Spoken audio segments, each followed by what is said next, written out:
The sound of Beirut is friction.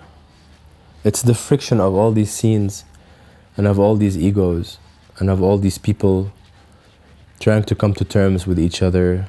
It's all these people making noise, either with each other or against each other. I don't think it's white noise. It's really similar to when you turn a radio dial and you have all these different bits of songs, you know, and then bits of speeches and then radio callers.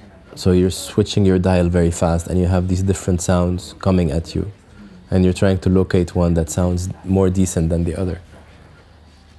That's what the sound of the city is like. It's really all these different, you know, musics fighting for their place.